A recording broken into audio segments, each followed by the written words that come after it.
Ang Mama Angela mo? Hindi pa po lumalabas ng kwarto, sir.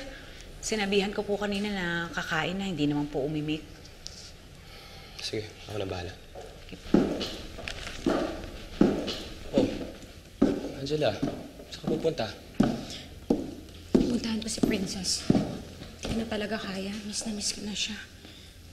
Angela, believe me, naiintindihan kita.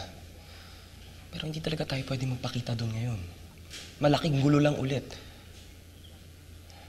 Unless gusto makipag-ayos sa kanila. Kasi kung papakita mo nagsisisi ka na talaga, I'm sure tatanggapin ka na maayos doon. Hindi ako makikipagkasundo sa kanila, Martin.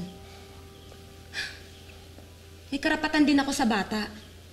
Kung tutuusin, mas fit ako na mother kaysa kay Rodora. Ako wala akong sayad. Pero si Rodora ang biological mother. At ikaw pa rin ang tita.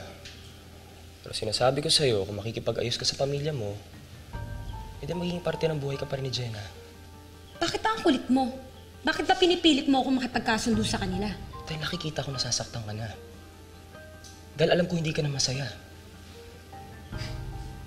Angela, tama na muna yung galit at paghihigante. Di ba noon galit na galit ka dahil akala mo patay na yung tatay mo? Oh, buhay siya. Ibig sabihin, hindi ganun kasama si Rodora para patayin ang sarili niyong ama. So, anong ibig sabihin? Si Rodora yung mabuti, ako yung masama? Hindi. Angela, hindi ka masamang tao. Tao lang na nasaktan ka ng todo kaya ka nagkakaganyan. Pero kung ipaprioritize natin yung kapakanan ni Jenna, I think it's best na huwag muna tayo gumawa ng bagay na ikilalala pa ng gulo. Kahit for the sake of Jenna lang, Angela. It seems Jenna has psychogenic amnesia, but we have to do more tests. Pero i-refer ko na rin kayo sa isang child psychologist dahil yun na mas makakatulong kay Jenna. Kaya pala hindi niya tayo makilala eh. Pinagsamantalahan ni Angela yung sakit ng anak natin. Dok, meron ba kaming pwedeng gawin para maalala kami ni Jenna?